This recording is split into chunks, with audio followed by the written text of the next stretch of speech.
Hey everyone, it's Emily Williams here, the founder of My Life and your host of the My Life Show. So we have an amazing show for you today, full of lots of really inspirational stories and ways in which you can really step up as a leader in your industry. So we have Michael Roderick here. He is the founder of Small Pond Enterprises, a company that works at the intersection of relationship building and thought leadership. He helps thoughtful givers become thought leaders through the same methodology he used in his own experience from being a high school English teacher to a Broadway producer in under 2 years, which is amazing. He is also the founder of Connector Con, as well as the host of the podcast Access to Anyone. So, Michael, thank you so much for being here with me today. Yeah, thanks so much for having me. I'm excited. I'm really thrilled to dive into your story because we actually know each other through a Facebook group, but we haven't really, spoken before or connected in a way like this. And so I'm going to be hearing your story a little bit for the first time and a little bit more about your work. And from what I've read so far, I know this is going to be a really powerful episode. Thanks so much. Yeah. Yes. So I guess the thing that I would start with is, I started as a high school English teacher and I was interested in theater. I was always sort of, doing shows, writing, working on different projects. But I had this point where it was very, very early on in the internet when, Yahoo groups was a thing, if you guys can remember that. And I had a friend who started sending out these things to listservs, basically saying, like, here are people that we're looking for. We're looking for some writers for this or some actors for this or different things like that. So I started just making introductions. I started just kind of connecting people within the theater world. And what happened was I had all of these companies that suddenly wanted to get to know me. So I started hosting events where I brought lots of different theater people together. And more people knew me in that world. And I had this moment where I was working on like different shows, but I hadn't gotten to the Broadway level yet. And I was at this event and there was somebody who I had seen speak at a panel and I was very, very nervous. I wasn't sure about going up to this person, but I said, if I don't go up and ask this person just to talk, then I might as well forget about being a Broadway producer. So I went up, I interrupted the very first conversation I had ever interrupted in my life at a party. And I said, I'm so sorry to interrupt, but I love the work that you do. I'm really, really excited about producing. And she turned to me and started asking me questions about the work that I did and my teaching. And the following day, she invited me to a meeting of the Broadway League, and I started to meet a bunch of people from the Broadway world, and that's really where this all got started. I started to meet lots of different Broadway producers and started to help them, and that's what led to me getting to the Broadway level in such a short period of time. Amazing. So there's a few pieces in there that I want to talk more about. So first of all, you were this English teacher, and had you had experience in the theater world? Yes, I had. I had acted and I had been a writer and I had directed before, but I had really only produced on the smallest of levels, doing little shows in 99-seat theaters and things like that. So it was more, I don't know if you would call it a hobby, but it was something you did on the side and then teaching was your main profession. Exactly. Yeah. Teaching was the main gig and weekends, afternoons, anytime that I wasn't teaching, I was doing something theater oriented. And so when you were growing up, did you make a decision to go into teaching for a specific reason? Like what I find with a lot of my guests is sometimes, and even in my own journey, there's this point where we decide to take the safe route or the accepted route. Was that part of your story? Oh, that totally was. It was actually a negotiation with my parents because my mother was a kindergarten teacher. And one of the things that we had a discussion about was if I was going to school and I was going to major in theater, I had to double major. So I had to also do education. And originally I was looking at being a kindergarten teacher as well. But when I started working with high school students, I realized I just loved that more. So I switched into secondary ed English. So I was secondary ed English and theater performance in college. And what was their reasoning for that? So the reason for me was I knew that at the time, I knew that teaching was like was a steady gig. And I also knew that I was good at it. When I would do my student teaching and I would do presentations, I would have a lot of veteran teachers telling me, you really have something here. You're very good at explaining concepts and explaining ideas. So when I started, even my first year, and everybody's first year as a teacher is brutal, but even in my first year, I had a lot of other teachers who were impressed with the way that I taught and sort of the style and all those different types of things. But it was the safe thing, right? It was the steady paycheck. It was, and it gave me that ability to be able to do some theater stuff without having to worry about, was I going to get paid next week? Definitely.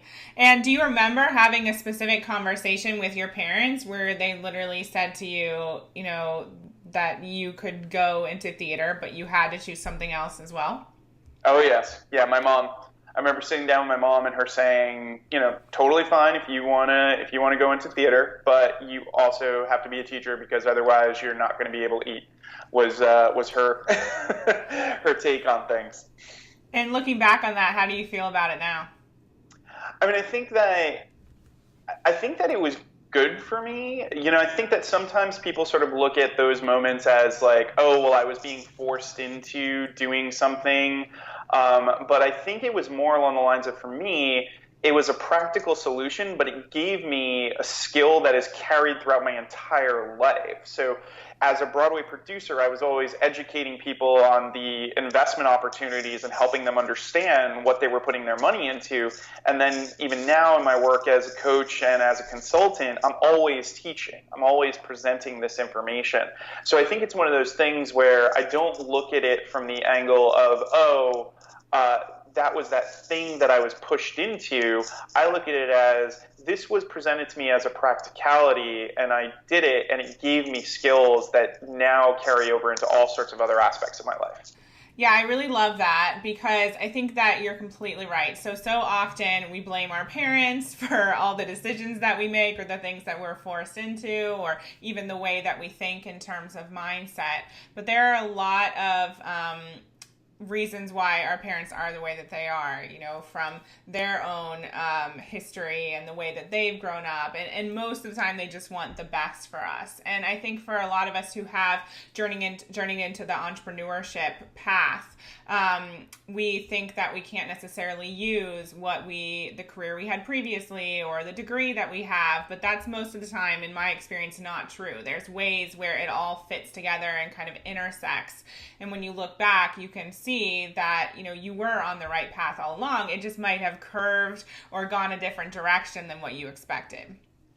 Exactly. And I think that, a lot of the time we try to compartmentalize so much. We're always kind of in this place of, oh, well, if I do this particular job, then that's a boring job or that's a day job. You see that a lot with, especially in the performance world, actors. It's like, well, what's the day job? But the thing is, you're learning skills that you are going to be able to carry with you and use in your life. So I think it's so important to pay attention to even some of the instances. I worked in an educational technology startup at one point. And even, though the startup world wasn't for me, I learned so much about the importance of tracking, about building relationships with people in technology, understanding technology. So I feel like everything that you do has a contribution, regardless of how you're viewing it, often at the time. Oh, I agree completely. And I want to talk about that moment where you went up and you interrupted that conversation for the first time. So I think that's really powerful that you even realized, this is the first time I've interrupted someone. And I think that really speaks to maybe some of us being brought up a certain way or being really strict in terms of manners or whatever it is. But it also speaks to you really stepping up and taking kind of your future in your own hands and putting yourself out there, which is something that can be really, really scary for people. So I'd love to know what was going on internally for you and then what helped you actually make that decision and interrupt that conversation. Sure. So I think that it really came down to this aspect of questioning worth And I think that that is often at the heart of a lot of our challenges when we want to ask something or when we want to reach out to somebody, but we don't do it. We say, well, who am I to reach out to this person or connect to this person? And I remember just having this moment during that experience where I just said, you know what is the absolute worst that can happen? Yeah. What's the absolute best thing that can happen? And can I live with both? And when I realized that, I was like, I can live with both. So let me just do it. If it works out, great. If it doesn't, no problem. And that's actually carried over into a number of frameworks that I've taught. I call it the tennis novice versus the tennis pro. And the tennis novice, if they miss a shot, the game's over, because they're basically thinking about the outcome. They're hoping that they're going to win the game. A tennis pro misses a shot and says, okay, I missed a shot. What can I learn? How can I change? What can I shift? And even if they lose the game, they understand that there's more games to go. And I think that the more that you make yourself a student of the process as opposed to a slave to the product, the more likely you're going to be able to do those big asks, to interrupt those conversations, to reach out to people, because you're not focused on the idea of, if this thing doesn't work out, I'm just kind of finished. You're focused on the idea of, I'm always learning, no matter what happens.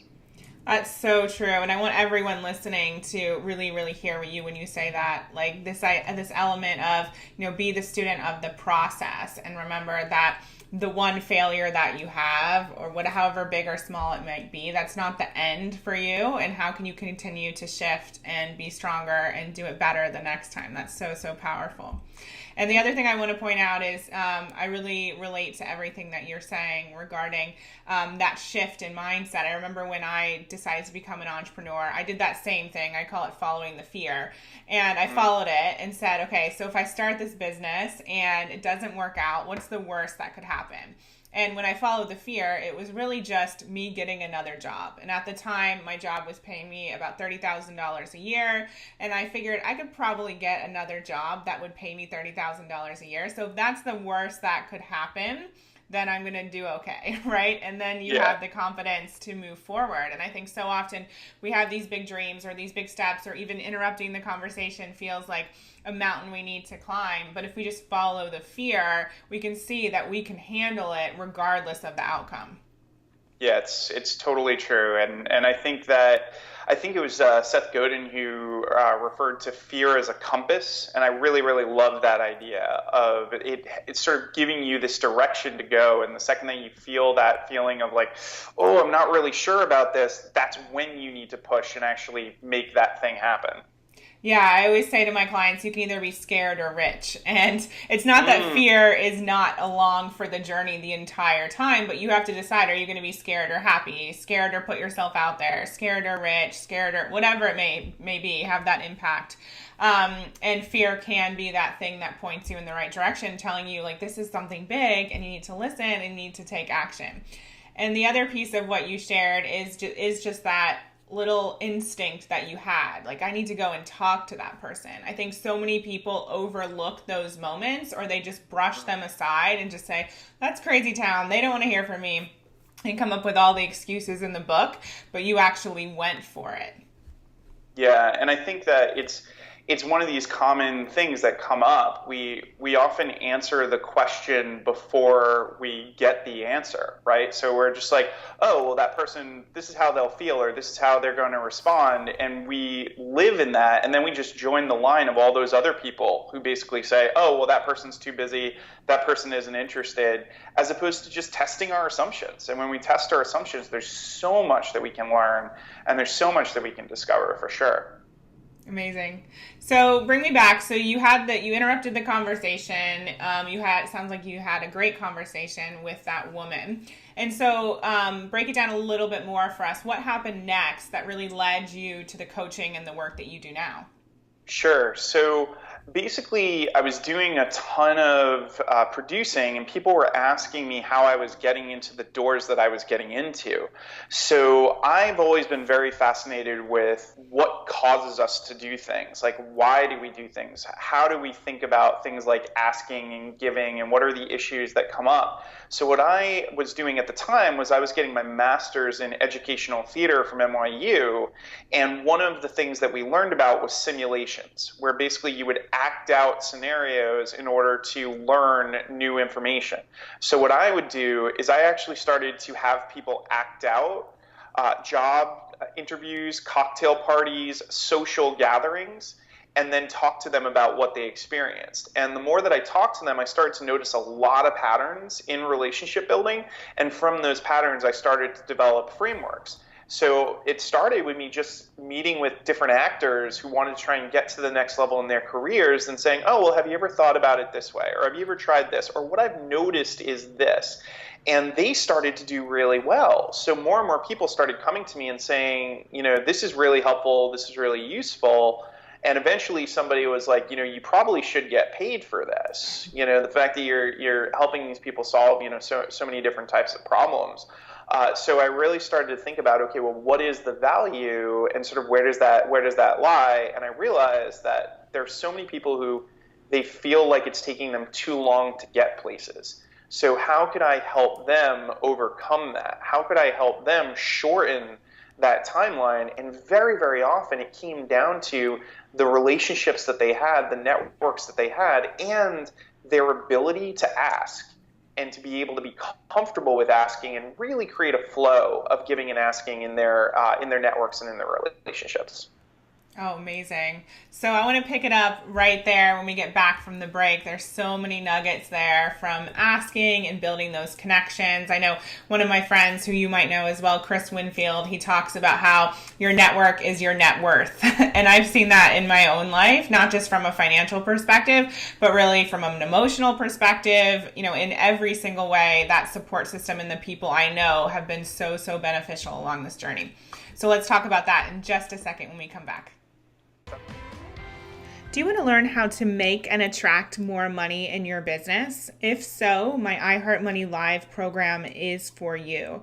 It's a 10-week program where you can jump in, learn all about money mindset, how to transform the way you think about money, your relationship with money, and in turn, make more money in your business. So if you're interested, go to iHeartMoneyLive.com.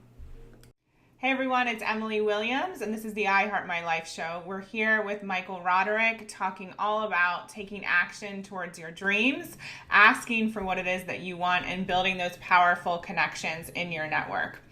So Michael, before the break, you were mentioning how important it was for all the actors you were working with specifically to start to build that network and to ask for what it is that they want.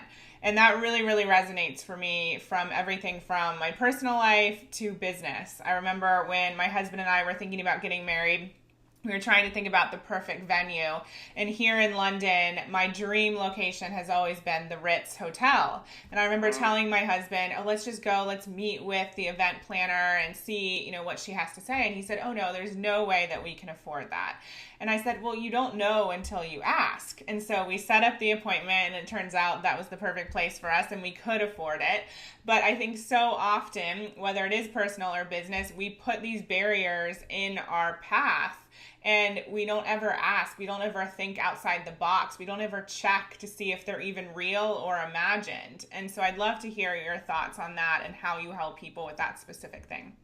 Sure. So basically the way I look at asking is that there's 4 ways to think about it. And what you're referring to is the last part of it. So the 4 ways spell the word dime. So the very first way that we think about asking is the D, which is for the direct. And that is when we think, I need to just go up to somebody and say, can you give me this thing? Can you help me with this thing? And the problem is that's the way most people are taught to ask. They're taught, if you don't ask, you don't get. You've just got to ask for it. But the fact of the matter is, if we've met somebody for the first time, that is going to trigger the fight or flight response in the brain, because we're still deciding whether or not we trust each other in the initial interaction. Now, as we get to know people over time and we develop deeper relationships, then we're much better at being able to ask directly because there's already that rapport. But for initial interactions, starting with a direct ask can trigger that fight or flight. So the question is, what do you do to leave that direct ask world and do something that changes the brain's chemistry? And that's the I, which is for indirect. And in an indirect ask, what you do is you present to somebody, this is the problem or the challenge that I'm experiencing. Do you have any ideas? And what happens is the brain can't stay in fight or flight. It has to go up to the level of reasoning because it has to be creative to solve the issue and to fix the problem. The other thing is that our brains are obsessed with filling in gaps. So this is why, like, when we watch a Netflix show, we want to watch the next episode. Our brains are basically like, I need to fill in this gap. So if we present somebody with a problem and we invite them to be a thought partner in helping solve it, they're much more likely to actually help us solve it because they want to fill in the gap. It's actually their brain chemistry that's making it work. But then if we wanted to go even deeper in regards to that type of ask, it's the mutually beneficial, where we take the time to study what are the things that the other person needs and what are the things that the other person's looking for, and how can we present how it's going to be a win-win. And then the very last is the E, which is the extraordinary, which ties to your situation with the Ritz, which in the extraordinary ask, you ask yourself what you believe is impossible. You ask yourself, who is somebody who maybe I don't think I could ever reach out to, or who is somebody that I feel maybe wouldn't necessarily be interested in what I have to say, and I'm going to test that assumption anyway. And what's really, really fascinating when we deal with people who have influence or who have reached much, much higher levels is that most people who interact with them ask directly because they believe that that person is their savior. They believe that that person is going to solve all of their problems. So if we're the ones to come with an indirect ask or a mutually beneficial ask, we stand out from 90% of the people that are reaching out because we're actually taking the time to think about them. We're taking the time to really engage them in conversation and change the way that the brain is working. Oh, wow. Amazing. So I really resonate with all of that. I want to pull it apart a little bit. So especially the fill in the gaps piece. And I love the Netflix example. I'm currently watching this very cheesy 90s drama that I somehow missed. Party of Five. You may remember it. Oh, yes, I remember Party of Five. Yeah, and along the side of Netflix, it has, like, as you're watching the episode, it has the little squares where you can scroll and you can see what's coming up next and you can read the descriptions. And so I've been, like, reading before I even get there because I want to know what's going to happen to these characters. Are they finally going to get together after, like, 5 years after I've invested so much of my life?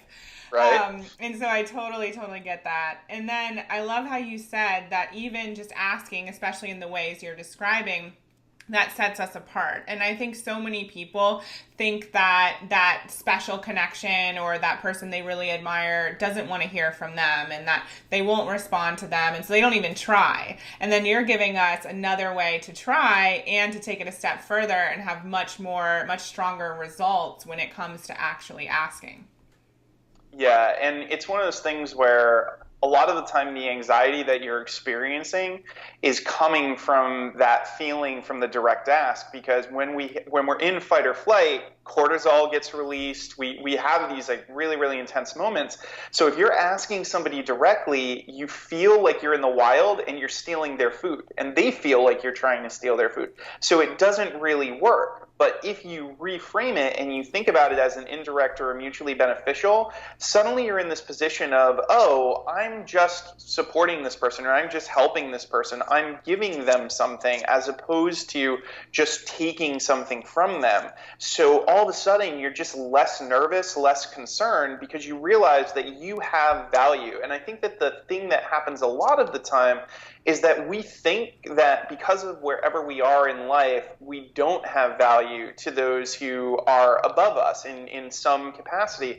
But the fact of the matter is, we all have things that we study, things that we've learned that they haven't taken the time to learn or think about. So there's always ways that we can be helpful to those individuals, regardless of what level they're at, and more importantly, whatever level we're at. So I think a lot of people, when they're at the beginning stages, they think, well, who am I to reach out to this person? But the fact of the matter is, you have something to offer. And in some cases, people get a charge out of mentorship. They get a charge out of going, sending the elevator back down and saying, how can I help this person achieve their dreams and their goals? So you're giving them that good feeling when you go to them and you reach out and you say, this is what I'm trying to do.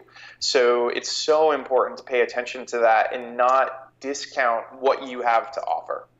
Such an incredible reminder. And do you have any tips of ways in which people, say someone who is more of a new entrepreneur, could put this into practice?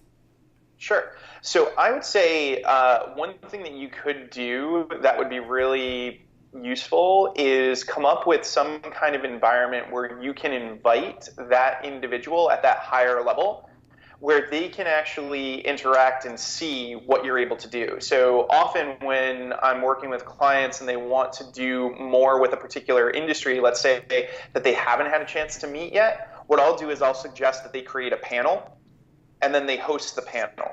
Because then they get to show their expertise, they create this really interesting idea or this concept, and what happens is Rich and Bored, the way I like to look at it is Rich and Bored is attracted to talented and crazy. So if you can come up with something that's really kind of interesting, then a lot of the time the people who have folks always coming to them all the time saying the same things, they're like, oh, I want to sit on that panel. I want to talk about that topic. And then that's how you bring those people together. The other thing I think is, as a beginner, a lot of the time we think, oh, well, I couldn't really host anything because I'm not that popular yet or I'm not that well known yet. But hosting is one of the best ways to get over your anxiety because you're actually in control of the environment. A lot of people think that if you're at the beginning stage, you should go to a large networking event or a large gathering and just try to sort of like make it work. But if you're in the early stages, it's much, much better to host your own small gathering, invite some people that you're really interested in meeting, and basically build up that social energy. And I think if I hadn't been hosting theater events, I would never have really been able to go up to that woman and interrupt because I wouldn't have had that confidence in the fact that I had things to offer and that there were things that I could do. So that hosting aspect, I think, really builds up something in you and changes the way that you feel when it comes to reaching out to people at higher levels. Yeah, I can definitely see that. And what if you're, say, someone like me who we're planning a big live event and we have some amazing speakers lined up, but there's certain people who, maybe not for this event, but maybe for the next one, I'd love to have as our main speakers. Yet I haven't necessarily fostered that relationship yet. A couple of them I don't even know yet. How would you recommend that I go about that? So with that particular aspect, it's what are you creating in terms of that event that's different from all the other things that they're being asked to speak about? So a lot of the time what happens is when people reach out to somebody who's a popular speaker, they're usually looking for them to talk about whatever the thing is that they're most popular on. And if you're the person who reaches out and says, I feel like nobody really discusses this topic, and I'm curious, is that something that you'd be interested in digging into? So maybe you've listened to a podcast interview with somebody and you realize, oh, this person has a fascination with gender dynamics. So I know that they talk about leadership all the time, but I'm actually going to reach out to them and see if they'd want to talk about gender dynamics at my event. So that, I think, is one of the really good way to just get people who they get asked all the time. And there's this great story about David Bowie, where there was this writer who wanted to get a story, and when he reached out, rather than asking about Ziggy Stardust or any of those types of things, he said to the publicist, I want to talk to David about his saxophone playing. And as a result, publicist did not hang up the phone, actually got him on, and then he got to do the whole interview, got to do all sorts of different things. So maybe thinking about ways, is there something that nobody's talking about or very few people are talking about that could be really interesting to that person? And they're like, wow, I get to speak about that? I never get to speak about that. So now they want to come to your event for that reason. Oh, that's amazing. I love that. And one of the things that you mentioned is really, thinking about what might be mutually beneficial. And I think for me, oftentimes the people who have stood out have been people who have come to me and said, well, how can I support you? What do you need right now? What's going on? What can I, share with my audience that would really help you? And even it's, certain friends have done that. And it's really, I think, a way to build that connection and establish that trust. And I think it's really rare. I can count on one hand the amount of people who have said that to me, but I, still remember who they are. And yeah. I do my best to say that to people as well. How can I serve you? What do you need right now? Because I think that's also a way to create that relationship. Would you agree? Yeah, and I think the sort of other level of that is, can you be proactive about it? So can you look at what is that person currently working on, and rather than just going to them with, I'm curious what you need support in, you go to them and you say, I noticed that you've been working on this. Would this introduction be helpful to you?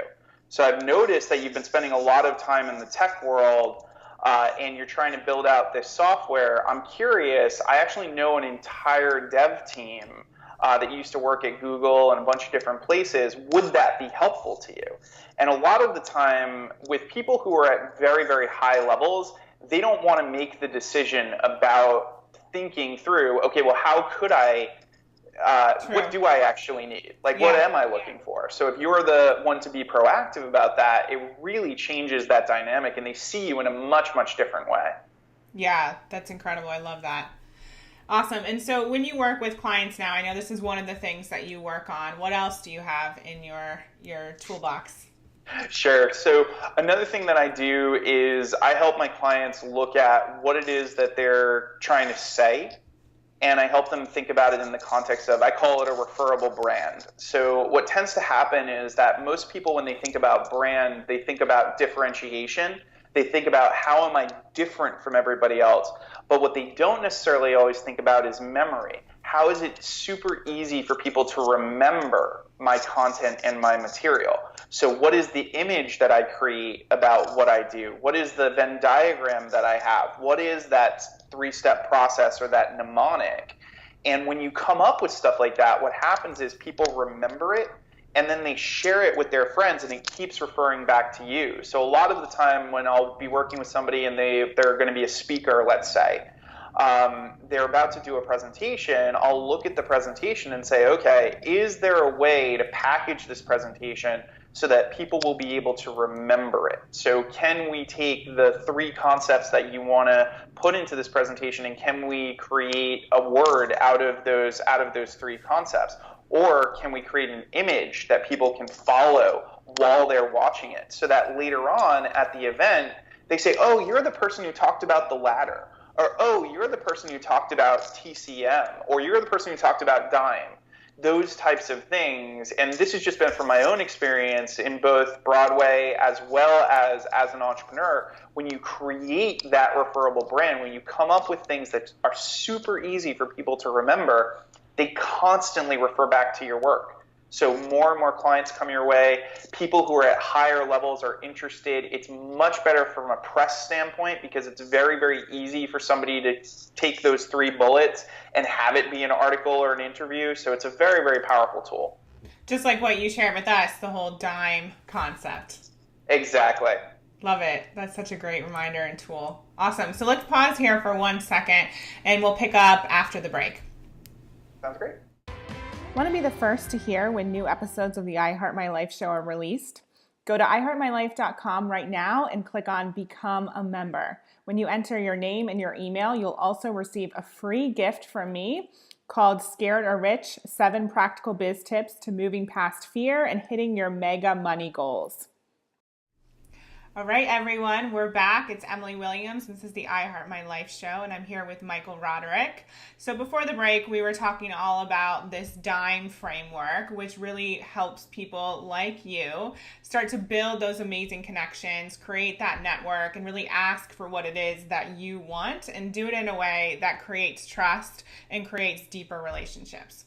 One of the other things that Michael is really amazing at talking about is this thing that he calls the giver's fix. So I want to talk about that and the relationship between giving and debt. So Michael, I'd love to hear your thoughts on both. Sure. So the giver's fix has to do with the fact that anytime we give, it releases a chemical in our bodies. So some refer to it as oxytocin, some refer to it as dopamine. Whatever the chemical is that is happening, anytime we give, we get a good feeling. We actually get a rush as a result of that giving. So what happens for a lot of people is they actually get hooked on giving. So every single time that they give, they get that rush, but if they ask, there is no chemical reaction associated with asking. So what tends to happen is, just like an addict, we are like searching for our next fix. We just give and give and give and help people, and we're just like, oh my God, I feel so great, I feel so wonderful, but then we're never letting people know what it is that we actually need. And once that happens, we get into this place of everybody loves us and we're connection rich, and in many cases cash poor, because we're solving everybody else's problems, we're doing all these great things, but we're never actually doing anything for ourselves. And the people around us start to make assumptions. So one assumption that somebody will make, if you're always a giver, if like every single time you're talking to somebody you're always giving, they start to assume that you have no needs. Because how could you possibly be in any state of need or suffering if you're just always giving, if you're always helping and always supporting? And then the other side, in terms of how we're perceived, ties into this idea of the relationship between giving and debt. So every single person has what I like to refer to as a reciprocity impulse. And what that means is we have a desire to give back when we receive something.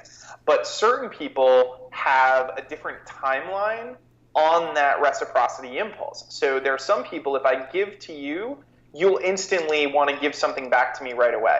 And then there are other people, if you give to them, you may not hear from them for 3 or 4 weeks, but when they do come back to you, or even a year in some cases, but when they do come back to you, they may give you something ridiculous. And in other cases, there are people who they never even think about giving anything back as a result of that. So the thing is, if you have somebody who has a very strong reciprocity impulse, and you're always giving, here's what starts to happen. So let's say you meet someone, you start to make a connection, you make an introduction. Following week, you send them to an event. Following week, you send them some like good article or some good material. They keep asking you, what can I help you with? And you're just like, no, it's totally fine. I'm a giver. It's all good. In their mind, because they have such a strong reciprocity impulse, that's like credit card debt. They actually start to think about, oh my God, every single time I talk to Emily, I'm getting something, and how will I ever be able to pay this back? So what happens is some of these people, they actually start to avoid you because they feel like they have this massive credit card debt with you, and they feel like they could never give back in any way. So the only way that we're able to help those people when they have that debt feeling is to basically ask them for the things that we need, let them know that we need something. That way they have that relief of, oh my God, okay, I've finally been able to give something back, and we can keep the relationship, as opposed to having them eventually start to avoid us in much the same way that people will avoid phone calls when they have large amounts of credit card debt. Wow, that's so fascinating. How did you come to realize this and really come up with all these frameworks? So a lot of it came from my own personal experience. I was very much a giver. I still am in many ways, but I was very much the connection-rich, cash-poor type, where it was like I was always helping, solving other problems, helping people do these massive deals and all these different types of things. And I had basically a moment in my life. I have an 18-month-old daughter, and when my daughter was born, she was born not breathing. So we had 5 weeks in the NICU, and I was working for myself. My wife had to leave her job. So we had the doula set up a GoFundMe, and there were people donating to us and just like helping us out. It was the first time that I had this like moment of like receiving. So I eventually started to really study this once I got past all of those experiences, and I said, I feel like there's tons of people who struggle with this. I feel like there are tons of people who have this issue. So what can I do to help them understand it? And what I realized was that in most relationship building information, there are formulas where basically people are like, say it this way or do it this way.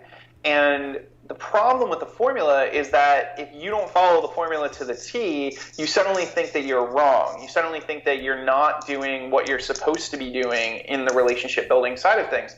So what I realized was that nobody was actually creating frameworks, just different ways to think about it so that you could execute on these things in your own way. So through my own experiences of having been, done a ton of giving and having to, figure out how to receive and how do I create that balance personally, I started to see it in other people, and it made it so easy for me to notice it in my clients, where it was just like they would talk about why they were struggling, and they would have this massive group of people around them who could help them.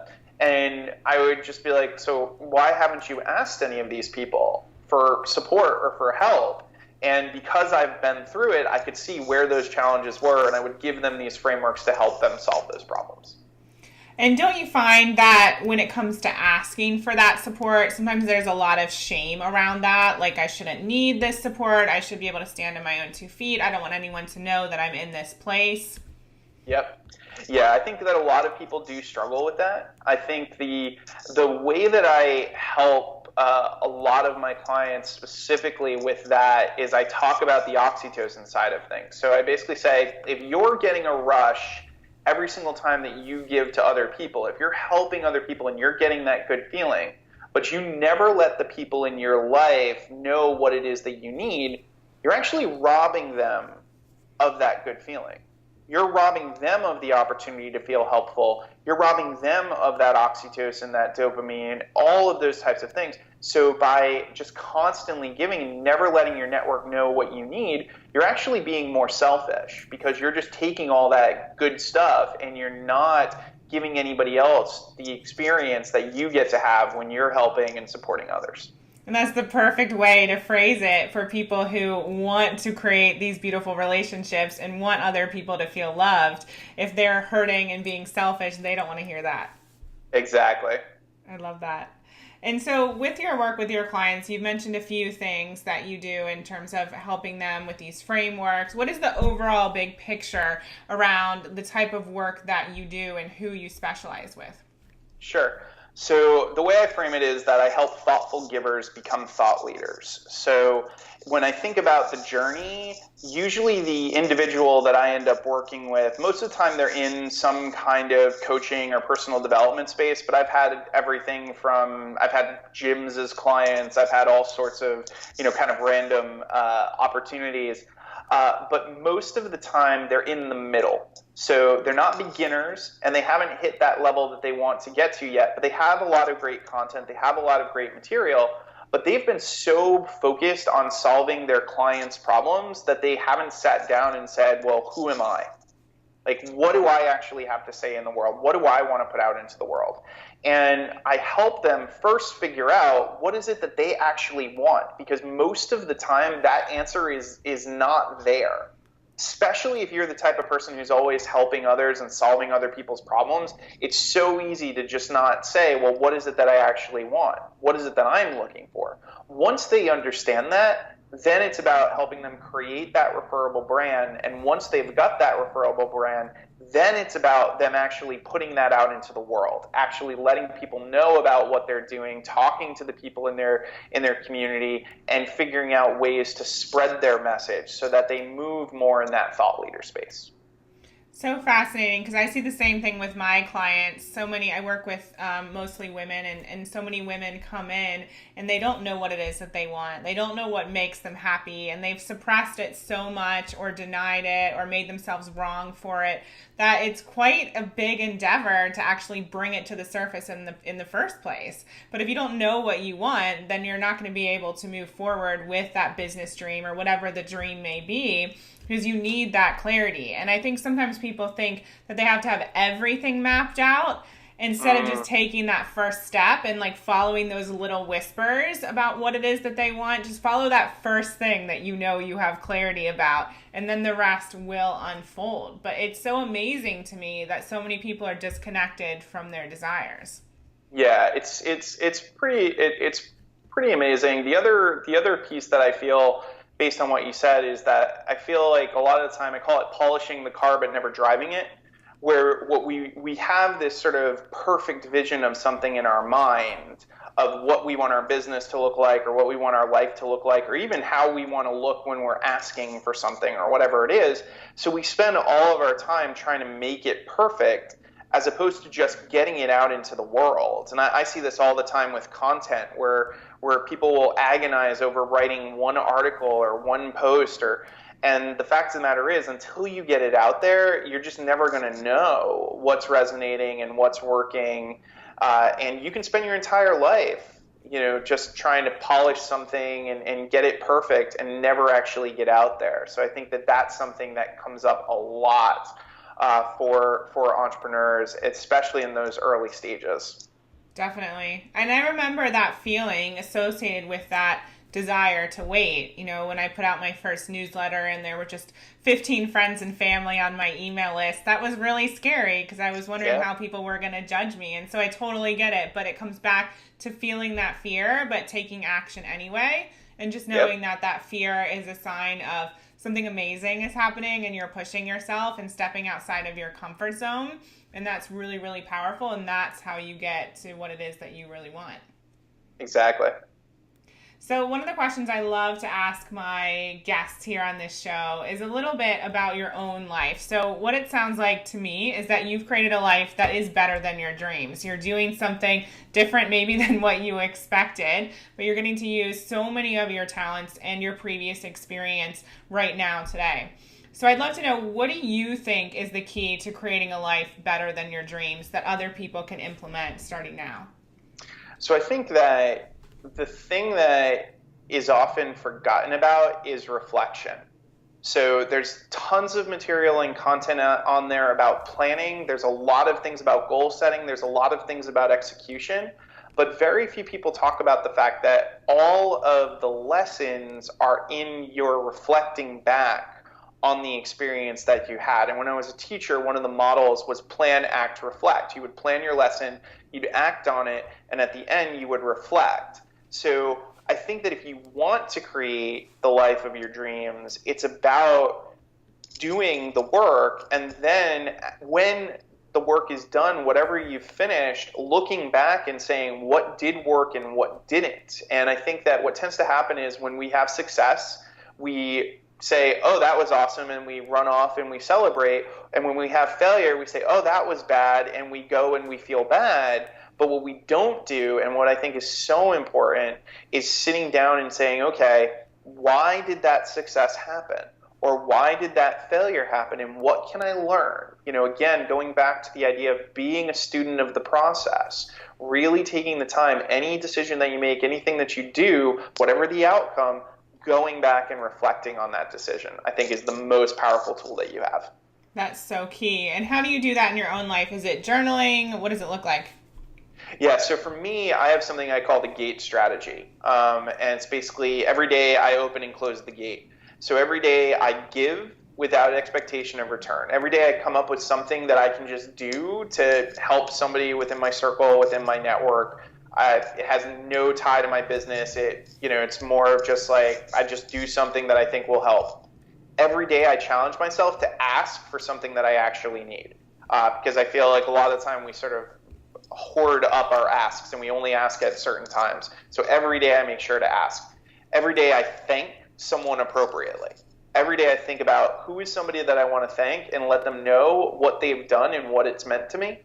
And then every day I experiment. So every day I look at variables in my life and I say, how could I do this differently? What types of things could I try differently? Could I meet somebody in a different location? Could I try a different concept? Could I change one slide in a talk that I'm doing? And then at the end of the day, I close the gate. I ask myself, what did I learn from that give? What did I learn when I did that ask? What did I learn when I said thank you? And what did I learn from that experiment? And then I have this notepad basically of patterns. And based on those patterns, I can develop more frameworks. If I start to notice, every time I give to people within this community, this is what happens, or every time I ask in this way, this is the result, I can start to figure out what's more effective and what isn't. Oh my gosh, I'm obsessed with that. I can't wait to try it for myself, and that's so easy. So I've been experimenting with morning and evening routines, and so I've been trying various things, so I'm going to try that one today. I love it. Yeah, I'd love to hear what you think. I'll tell you, yeah. And final question, I'd love to know what you're excited about in the next few months or even the next year. Sure. So the podcast that I've been working on, I've been co-hosting for a very, very long time. And what's going to happen is over the next couple of months, there's going to be a transition, and I'm actually going to be the sole host because my co-host is going on to work on another podcasting project. So I'm really excited about the idea of being the sole host as opposed to a co-host, because it's just a very, very different dynamic. And being able to dig even deeper with people in regards to these relationship questions and really sort of finding the opportunities and all those different types of things. And the other thing that I'm just super excited about is, my 18-month-old daughter. I'm getting to watch my daughter grow up and just be amazing. And it's that's always a super, super exciting part of my life. Incredible. So the podcast is called Access to Anyone. And then Where can everyone find you online? Sure. My website is smallpondenterprises.com. And then I'm also all over the socials. So you can find me on Twitter, you can find me on LinkedIn, reach out at any point. Always happy to be helpful. Thank you so much, Michael. Well, it's been incredible speaking to you, and thank you for giving the audience so much value. All these simple frameworks are things that we can implement literally today, so there's no excuse. Thank you again for being a part of the show. Yeah, thanks so much for having me. I really appreciate it. And for all the I Heart My Lifers listening, remember that you too can create a life that's better than your dreams. You just have to get started, take action, ask for help, and give to others starting today. And until next time, I'm Emily Williams, and I'll see you very soon on the next episode of the I Heart My Life show. Bye. Thanks for tuning in. Be sure to follow me on Facebook and Instagram at I Heart My Life Now. And did you know I'm on the radio every single day? Visit AmericaOutloud.com to download the Talk Radio app so you can tune in at 8 a.m. Eastern and 1 p.m. GMT.